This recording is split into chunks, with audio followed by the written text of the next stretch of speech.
खोलुछि बलांगीर व्यवसायी नरेंद्र साहू अपहरण घटनार गुमर। सांबादिक सम्मेलन में अपहरणर गुमर खोलिले बलांगीर एसपी। व्यवसायी नरेंद्र साहू एवं अभियुक्त क्षितिश साहू को मुहांमुही जेरा चली। गत शुक्रवार दिन जातीय राजपथ रंडाछक निकटरू नरेंद्र साहू को फिल्म स्टाइल रे अपहरण करा जायथिला। हनुमान पैसा पाई एही अपहरण होइथिबा सूचना मिलिथिले भी 2,70,00,000 टंका अभियुक्त केउठू पाइछि से नै तदंत करूछि पुलिस। 4 वर्ष पूर्वे क्षितिश ठारू 2,07,00,000 टंका नै फेराउ नथिले नरेंद्र, जहाँ अभियोग होउछि। गतकाली बलांगीर अपहृत व्यवसायी नरेंद्र साहू को भुवनेश्वर खंडगिरी उद्धार करा जायथिला। प्रथमे लोकेशन ट्रैक करा जायथिला, खोजाखोजी करा जायथिला। खंडगिरी थाना अंचल नरेंद्र को छाड़ी अभियुक्त खसी जेबाकू उद्यम करुथिला। एही समय क्षितिश साहू को पुलिस काबू करिबारे सफल होइथिला। एबे अपहरण गुमन खोलिबाकू व्यवसायी नरेंद्र साहू एवं अभियुक्त क्षितिश साहू को पचरा उचरा करा जाउछि। तांको भुवनेश्वर नेकी गला परे जो मेन रोड नियर जो होटल सनराइज करके गोटे होटल रे तांको बांधी के रखिथिला। तांको टिके असॉल्ट भी हेछि। तार मोटिव थिला तार तो जेमति पैसा एक्सटॉर्शन करेबे। तांको हमें भुवनेश्वर स्पेशल स्क्वाड माध्यम रो हमको खबर पाई कि तांको डिटेन कला गोटे अक्यूज को देन थाना को हमें नेकी आसिला एंड मेन अक्यूज को भी भुवनेश्वर पुलिस माध्यम में हमें धरा पड़ेला। एबे फर्दर इन्वेस्टिगेशन चलुछि। जो अक्यूज्ड जो क्षितिश चंद्र साहू स्टेटमेंट रे अनुसार से कई बार अछि दैट आंको आगरो पैसा देतिला कोविड टाइम रे 2019-20 टाइम रे पैसा देतिला। से पैसा को जे फेरु नहीं सेति पई तांको एमती किडनैप करके पैसा मांगतिला। तार अक्यूज्ड स्टेटमेंट अछि। ए संपर्क में अधिक सूचना पाई आम सहित आम बलांगीर ब्यूरो हेड चित्तरंजन मिश्र आम सहित जोड़ी होइचंती। चित्तरंजन, ये प्रश्न समस्त मन को आसुची जे अभियुक्त जनक एते टंका कोठू आनिथिला एवं कोन पई 2 रु अधिक कोटी टंका नरेंद्र को देइथिला?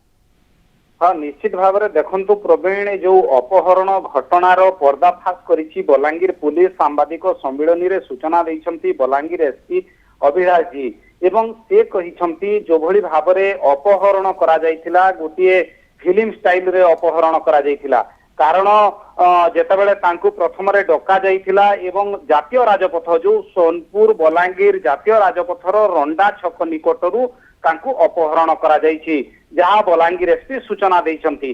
एवं जो भली भाव में तांकु 2टी गाड़ी रे अपहरण करा जायथिला, 2 गाड़ी पाखापाखी जायथिला एवं 2टी गाड़ी जहां एसपी सूचना दैछंती बौद्धरू गोटे गाड़ी नयागढ़ दे जाइथिला, आउ गोटे गाड़ी अन्य पक्षरे ढेंकानाल देकी जाइथिला एवं उभय गाड़ी जाई पहुंचीथिला भुवनेश्वर रे। भुवनेश्वर एक होटल रे जो नरेंद्र साहू जे व्यवसायी तांकु रखा जाइथिला तांको उपरे माड़ मरा जाइथिला, आक्रमण करा जाइथिला एवं चतुरतार सहित जेतेबेले परिवार सहित कथा करौथिले किछि समय 30 सेकेंड 40 सेकेंड पई कथा करौथिले एवं सेही समय रे जो नरेंद्र साहू को अभियुक्त माने धरी की जाउथिले केतेबेले 4-5 किलोमीटर दूर रे ठिया करी सेही जगारू परिवार सहित कथा होउथिले। कारण अभियुक्त माने जानी सारिथिले पुलिस जेतेबेले अभियोग हबो पुलिस मोबाइल को ट्रैक करिवो एवं से नै जेतेबेले मोबाइल को मध्य ट्रैक करथिला एवं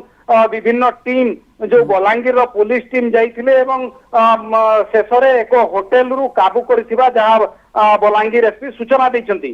एवं कारण होउछि प्रथम रे जहां उत्तरांचल डीआईजी सूचना दैथिले जे हनुमान टंका को नेकी उभयंक भितरे एई भली एक अपहरण घटना घटिला एवं से नै तदंत चलीछि। एसपी सांबादिक सम्मेलन रे सूचना दैछंती जो अभियुक्त कहूछि 2,70,00,000 टंका पाखापाखी 4-5 वर्ष हबो एई टंका देइथिले, किंतु एठी प्रश्न उठुछि एते टंका किभली भाबरे केउठू आनिले अभियुक्त एवं देइथिले। चित्तरंजन, पुलिस स्कैनर रे केते जण अछंती? एबे जणे अभियुक्त को पुलिस काबू करिबारे सफल होइछि। केते जण किडनैप करिथिले? एमानक सहित भी किछि पूर्व शत्रुता थिला कि किछि कारण पई एमाने समस्ते किडनैपिंग रे जड़ित थिले? ए संपर्क रे पुलिस किछि कहूछि कि? हाँ, निश्चित भाव में आम एने बलांगीर एसपी अभिलाष जी प्रतिक्रिया नहीं। से कही जो अपहरण घटना रे मोटामोटी 6 जन अभियुक्त रही। जड़े मुख्य अभियुक्त जी क्षितिश साहू तांको गिरफ करबा परे आउ 5 जन अभियुक्त वर्तमान फेरार अछंती।